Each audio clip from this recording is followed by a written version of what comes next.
Hi there, I'm Katy-Rose, and this is Map Your Potential. Emphasis.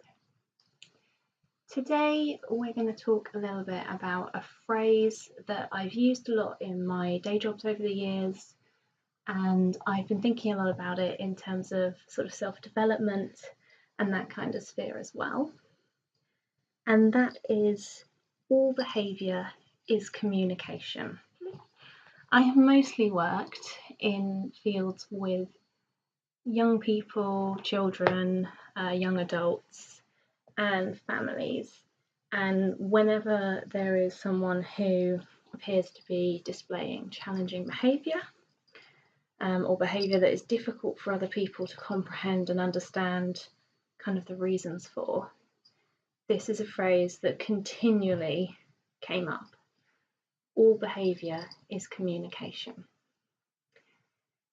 The reason I am mentioning this on a self-development video channel is because sometimes we are not fully aware of the way we are behaving and how our behaviour impacts things.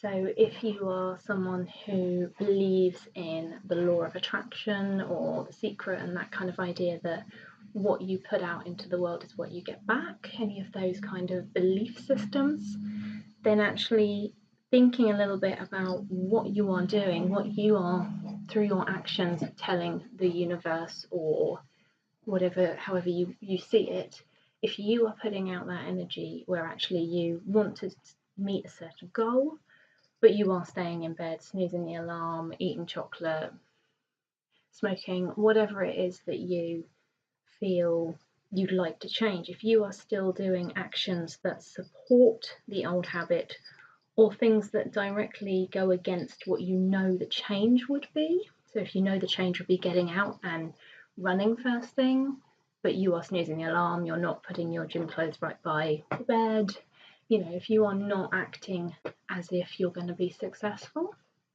then actually you are communicating, at least on some level, that you are not 100% in the right mindset for that change.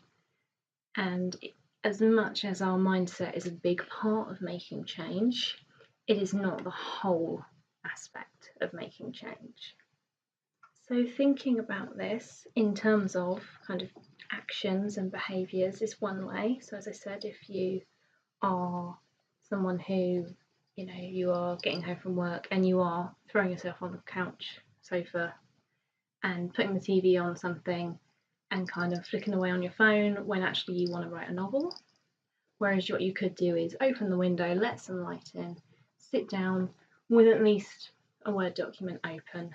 And you may then still check Facebook and other things, but at least to some extent you're putting your bum on the seat, you're getting that file open, and you're kind of starting to behave in such a way that you are communicating, I am ready to write this novel, because that has an impact on our bodies or the way that we do things.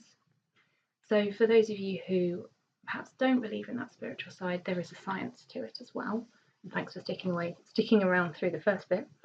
But the science would suggest that actually the way that we wire our brain, the way that our brain is wired, is where our habits come from and how our habits and our routines work. So if I'm used to doing behaviour A, then behaviour B, then behaviour C, in order to change that, I need to actively do something different. Not when you get to behaviour A, stopping and doing behaviour X. If you are going through behaviour A, then behaviour B, the chance of you going on to behaviour C is much higher.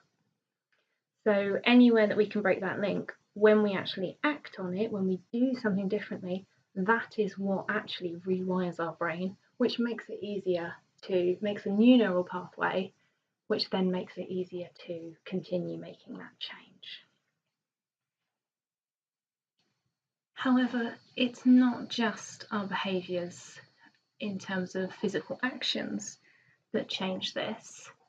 We also have some level of control over our thoughts, and thinking about it on a neuroscientific level, our thoughts also affect our neural pathways and the communication, the wiring from one area of the brain to the other. So if you are constantly thinking certain things, that is not it doesn't kind of matter almost what your chance of changing that behaviour around what you're thinking about. If you're thinking about going to the gym and you're thinking, oh, this is going to be a slog, this is going to be difficult, I don't really feel like I'm going to go today. If you're almost talking yourself out of it, the chance of you going is pretty slim anyway, compared with if you're like, I'll just go for a little bit and I'll see how it is, and it'll just be once. And if you're kind of giving yourself that possibility talk, then you're much more likely to go. But also, if you are at the gym and you're talking to yourself in a way that this is rubbish, this isn't doing very well, you're not really enjoying this, you are tweaking how you experience that. So you're going to feel emotionally very different. You're also almost undoing the wiring that you're doing with your body with the thoughts, because thoughts also make pathways and have pathways of their own. So if we're really looking to change our life, to develop, to grow as people, thinking about how our behaviour affects things, be that the thoughts that you have or the way that you act, because technically thinking is a behaviour. So if you are someone who ruminates, who worries, who replays things over and over again, although the thoughts are thoughts, the act of sitting there and knowing that you are thinking it through and this isn't good but still doing it, that is a behaviour. And again, that is something that you can change. A bit of distraction, a little bit, maybe getting it out on paper for 3 or 4 minutes, setting a timer, and then that's it. That's your rumination time over, and distracting yourself with something else. Any of these things that break those cycles, that change that behaviour, that change those thoughts, that is where you can rewire your brain, you can create new habits, you can change bad habits, as it were. And it's all about thinking, as much as you might set a goal or set a resolution back in January, I'm going to do this. What if someone were looking in, would someone say your goal is based on your behaviour?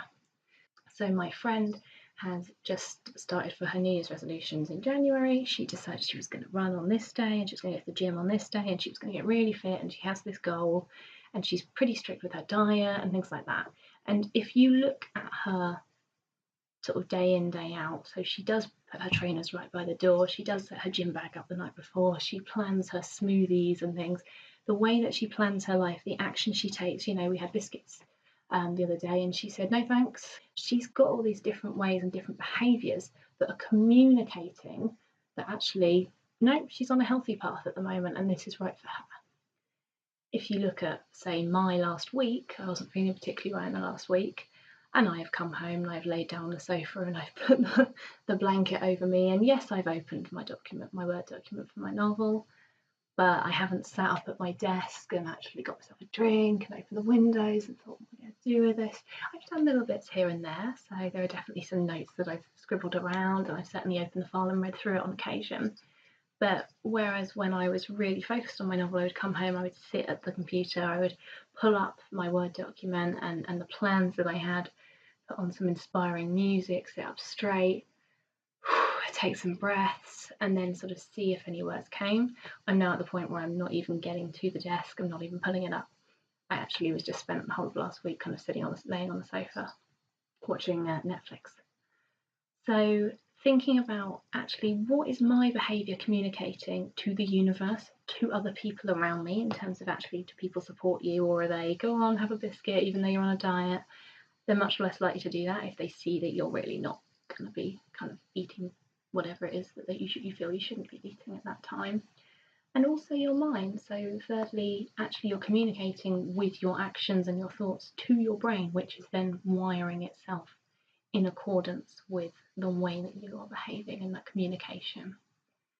A little bit of an odd one today, but it's just a phrase that's been going through my mind a lot, and I've been using it in sort of working with children a lot. Whenever there's some kind of behaviour and they can't tell us, or they're not telling us something, you say, well, actually, what are they saying with their behaviour? Have they slammed the door in your face? They're probably wanting to be left alone for a few minutes. They're probably wanting a bit of, there are certain things that they have done that is very clear that they are communicating something to us about how they are feeling and where they are at. And I think sometimes, as self-aware as we may think of ourselves and as much as we may want to make change, just looking back on, well, actually looking at my behaviour, how likely am I to succeed? What am I communicating? Am I preparing myself a healthy trail mix, or am I just going and buying some chocolate bars at lunchtime? As a behaviour on its own, what does that communicate if I add it up with all the others? If you like this video, please give it a thumbs up, subscribe so that you don't miss future videos, share it with a friend if there's someone you know who perhaps isn't as far along their New Year's resolutions as they'd like to be and might find this helpful just to have something to reflect on. And do leave a comment down below if you have any thoughts around sort of what your behaviour is communicating or any other sort of quotes that might be really helpful for someone. Thanks very much for watching, and I'll see you again in the next video.